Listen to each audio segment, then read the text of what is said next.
이 얘기는 아마 우리 인권운동 하시는 오창익 국장님에게 각별한 어떤 네. 이슈가 될 것 같은데 박민영 국민의힘 네, 대표님의 전 너무 충격받았어요. 그 발언, 이거 정말 어떻게 상식을 가진 이렇게 사람으로서는 사실 납득이 안 되는 말인데.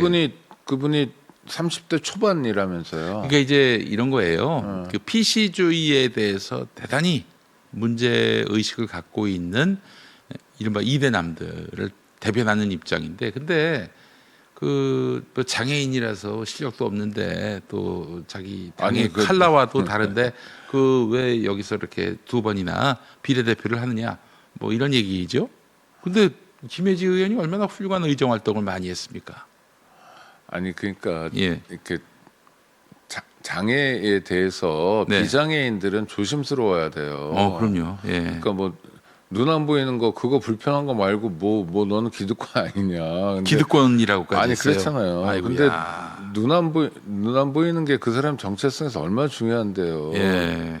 누구나 그렇잖아요. 시각 장애가 되면 보이지 않는다는 것 때문에 겪어야 될 고통이 얼마나 많습니까? 일상적이에요.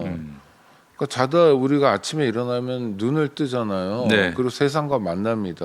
네. 근데 시각장애는 눈을 떠도 만날 수 있는 세상이 없어요. 그러니까 그게 얼마나 인간에게 예를 들어서 뭐 청각도 그렇고 시각도 그렇고 이런 감각이 얼마나 중요합니까? 그럼요. 예. 우리는 감각 속에 살고 있는 존재들인데 그걸 그렇게 자기 정치적 의도가 있겠죠. 박민영이라는 사람이 말하고 싶은 어떤 정치적인 뭐가 있겠지만 자기 정치적 이유 때문에 정치적 의도 때문에 그렇게 사람을 망가뜨리는 거잖아요. 이거 정말 못된 짓이에요. 어디서 배웠는지 모르겠어요. 이준석한테 배웠는지 누구한테 배웠는지 모르겠는데 저는 이 사람은 그냥 깔끔하게 정계 은퇴하는 게 맞습니다. 그리고 정계 은퇴. 이 사람이 어떤 직업에 종사하면 좋을까도 모르겠어요. 그래서 처음부터 세상을 다시 배워야 될 것 같고요. 이런 식의 자세로 사회 활동하잖아요. 네. 그럼 정말 금방 망합니다. 아니 어떤 식당 주인이 이런 태도를 가지고 있다고 봐요. 뭐 장애인 출입 금지, 뭐 저 유아차라고 그러죠. 유아차 출입 금지, 중국인 출입 금지, 뭐 이렇게 혐오, 차별을 선동하는 사람들이잖아요. 네. 그럼 그런 사람들 빼고 한번 장사해 보라는 거예요. 또 하나는 이 박민영의 발언이 굉장히 심각한 발언이거든요. 네. 여성, 장애인, 뭐 그다음에 내란 극복의 의지, 하여튼 한꺼번에 수많은 국민들의 뺨을 두들겨 친 거예요, 이 사람이. 정말 오만하게 짝이었고, 그런데 더 놀라운 건 국힘 지도부의 대응이에요. 그렇지. 사소한 일 가지고 뭐 이래요. 그 원내대표 이름이 뭐지? 송원석이. 송원석. 예, 송언석이죠. 네. 아니 그런데 이게 또 어떻게 사소한 일입니까?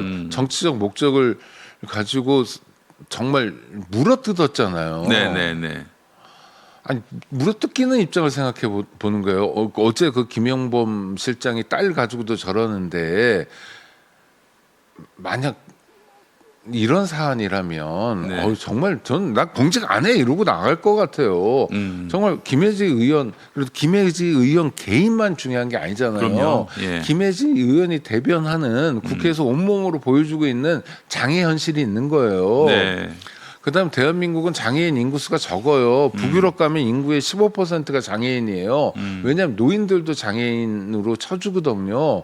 사실 나이 먹으면 다 장애인 되는 거예요. 그럼요. 이 안경 쓴 사람도 그렇죠. 시각장애죠. 네. 그러니까 시각장애 정도가 이제 완맹이냐 그렇지 않냐 뭐 이런 거고. 근데 국민들 중에 장애인이 얼마나 많아요. 우리는 결국 다 장애인이 될 거예요.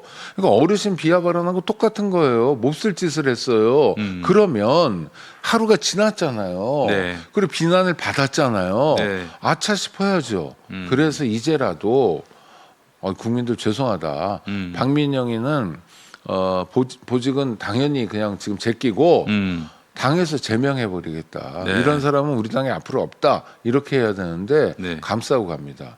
이건 뭐냐면 국힘이란 정치 집단이 얼마나 극단화됐는지를 보여주는 거예요. 그러니까 아스팔트 극단이 당의 정체성이 돼버렸잖아요. 네. 합리적 보수나 예. 그다음에 국민에 기반한 보수 세력이 아니라 우린 막가파야. 라는 걸 보여줬잖아요. 그다음 막가파라는 게 어떻게 확인됩니까? 당대표 되려면 또 원내대표 되려면 주요한 포스트에 앉으려면 전환길이니 뭐 전광훈이니 이상한 사람들한테 가서 면접 봐야 되잖아요. 그렇죠. 그리고 유튜버들한테 가서 잘 보여야 되잖아요. 그렇죠. 그게 팽배해 있는 거예요. 네. 그러니까 이미 자기들이 극단 세력인 거예요. 그러니까 박민영 하나도 내보내지 못하는 거예요. 왜? 내보내면 혐오로 먹고 사는 극단 세력들이 야 박민영도 못 지키냐? 박민영이 뭐 사실 한동훈 깔라고 그랬던 거지 뭐 배신자 심판도 못하냐? 이 얘기가 듣기가 두려운 거예요. 그러니까 극단화된 국힘의 모습을 보여주고 있는 거죠. 아 정말 필요한 건 청소 같아요. 청소. 지금 네, 우리 사회가 네. 멀쩡하게 생긴 청년이 예. 앞길이 창창한 청년이 네. 누군가를 해쳐야만 정치적으로 뭔가를 얻을 수 있다. 그 당에 부담이 되면은 자기 그만두겠다라고 얘기를 했는데 그냥 반려했다는 거예요. 부담이 안 된다는 거예요. 왜 온통 그런 것들이니까. 아니 내란을 한 대통령이 쥐락펴락했던 당인데 뭐 그 제정신인 사람들이 아니 속으로 그런 생각을 많이 하겠죠. 안철수니 조경태, 김혜지, 한동훈 이런 것들 때문에 윤석열을 탄핵했고 계엄 해제 요구를 했고 계엄 해제 요구를 안 했으면 지금까지도 군정하면서 정말 민주당 것들 어디 사회바다에 빠뜨려 죽여버리고 정말 우리만의 세상을 누리고 말이야 그랬을 텐데 이런 원망이 있겠죠.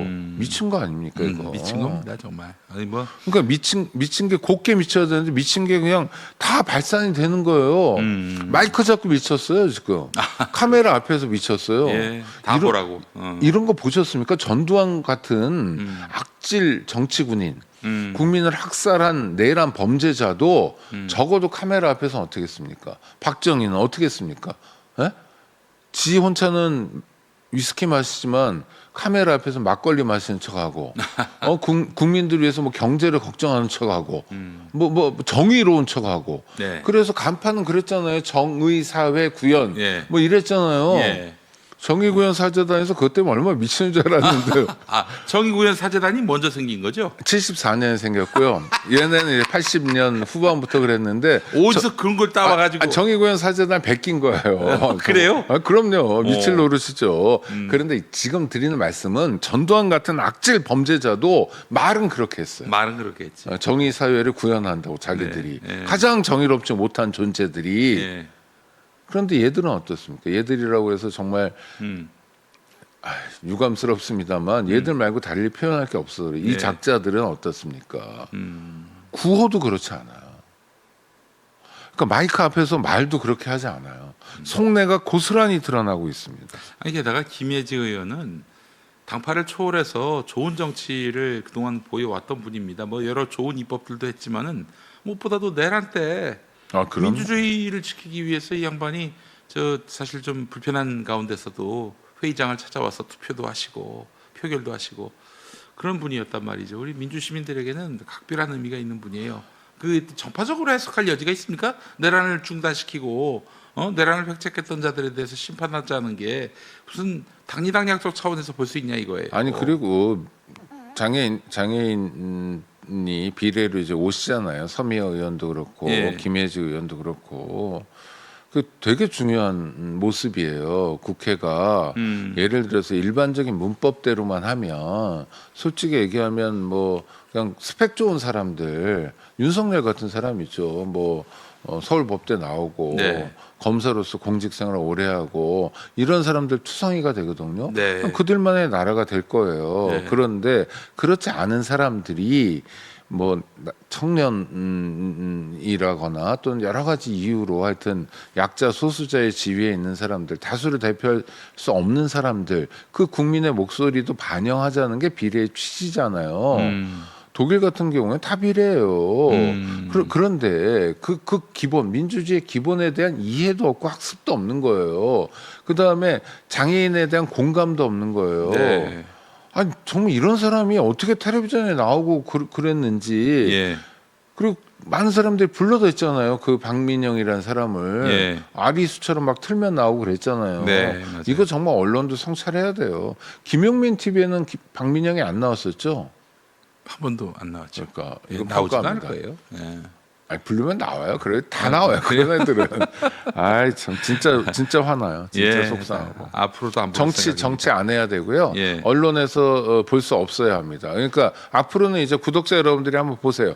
박민영이를 불러서 언론에 출연시키는 그 언론은 문제가 있는 언론, 아주 네. 심각한 언론. 왜냐하면 박민영은 그 발언 이전과 이유가 다르거든요. 음. 근데 우리가 이준석의 그 대선 과정에서 아주 몹쓸 발언, 국회의원직을 박탈하고 제명해야 될 것 같은 발언에도 불구하고 지금 하다가 그냥 쑥 넘어와 버렸잖아요. 네. 그러니까 이준석에 대해서 엄히 그 잘못을 꾸짖지 않았기 때문에 이를테면 멀쩡한 언론은 이준석에 대한 출연 정지를 시켜야 되거든요. 근데 스물스물 기어 나오잖아요. 그렇죠? 네, 맞아요. 그랬기 때문에 박민영이라는 괴물 같은 존재가 살 수 있는 토대랄까? 뭐 이게 생긴 거예요. 이준석이가 정말 확실하게 혼났다고 생각해 보세요. 네? 의원직 제명이 가장 확실하게 혼나는 걸 텐데 네. 그럼 박민영이 그러겠습니까? 그렇게 준동 못하죠. 그렇죠. 자기가 무슨 말을 하고 있는지 그래도 생각하고 하고 이런 말을 했을 때 극단적 소수의 지지자들은 환호를 보내겠지만 국민들에게 부담을 드리고 상처를 드리고 나의 정치적 앞길도 없다는 걸 알 수 있겠죠. 네. 그러니까 박민영이가 됐든 이준석이가 됐든 필요한 건 일벌백계입니다. 일벌백계다. 내란에서도 굉장히 중요한 게 그렇죠. 한덕수, 뭐 황교안 이런 것들을 구속 못 시키니까 지금 스물스물 계속 기어 나오잖아요. 다 지난 일이라고. 뭘 다 지난 일이야? 아직까지도 그 내란이 옳았다고 말하는 이런 머저리들이 있는 판인데. 우리가 황교안이래잖아요. 뭐가 다 지나요? 현재 지금의 역사예요. 지금의 사건이고 글쎄 내란은 지금도 계속되고 있어요. 우리가 전두환이라고 한번 해보지 뭐. 그렇지 않습니까? 예.